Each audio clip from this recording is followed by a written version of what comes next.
Senator, welcome back to Fox News Sunday. Thank you, Shannon. It's good to be on with you. We have a lot to unpack there based on just the top of the show here, but let me start with Russia. The New York Times reminds us who ISIS-K is, saying the group got a dramatic second wind soon after the Taliban toppled the Afghan government in 21, and reminds us during the U.S. military withdrawal from the company, that's the group that carried out the suicide bombing at the international airport in Kabul. They killed 13 U.S. troops and as many as 170 civilians. They've continued attacks around the globe.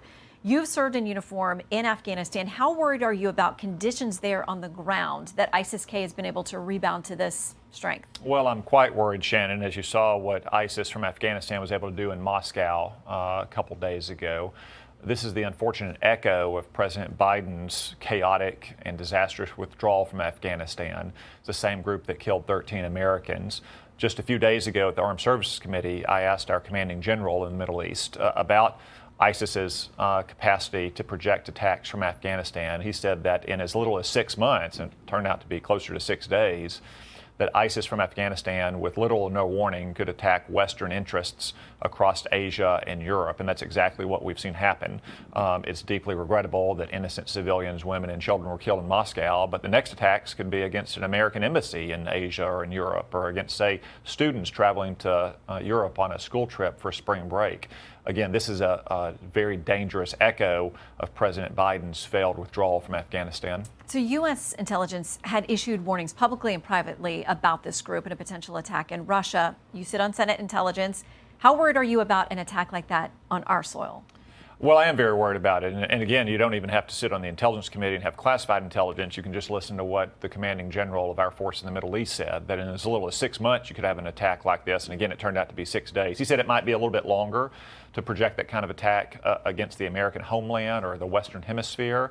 But again, we have millions of Americans who live or travel abroad throughout Europe and Asia, embassies, businesses there. So I'm deeply worried that ISIS from Afghanistan will end up targeting Americans sooner rather than later.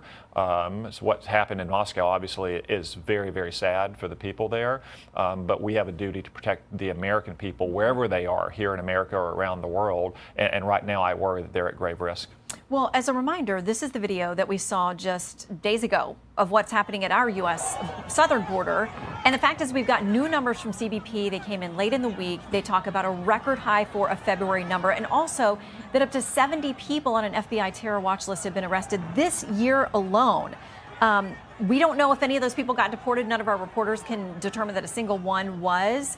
But the administration is saying that you guys are the reason this is happening. DHS Secretary Mayorkas said Saturday on X, Congress has to do more to support our frontline workforce, including passing the bipartisan border security bill. He says it would fix the asylum system, give our department needed tools to better enforce the laws at the border, fight cartels, and stop fentanyl from entering the country. He's pointing the finger at you. Well, Shannon, the only person responsible for the chaos at our border is Joe Biden. In 2020, he said that he would reverse all of President Trump's highly effective policies. That sent a signal to everyone around the world that if you got to our border, you could get in. That's exactly what he did on day one. And we had more illegal crossings in 2021 than we had had in any previous year, and again in 22 and again in 23. That has nothing to do with a bill that Congress may or may not pass in the spring of 2024. This chaos at our border, 10 million illegal migrants crossing into our country's border over the last 3+ years, is solely the responsibility of Joe Biden.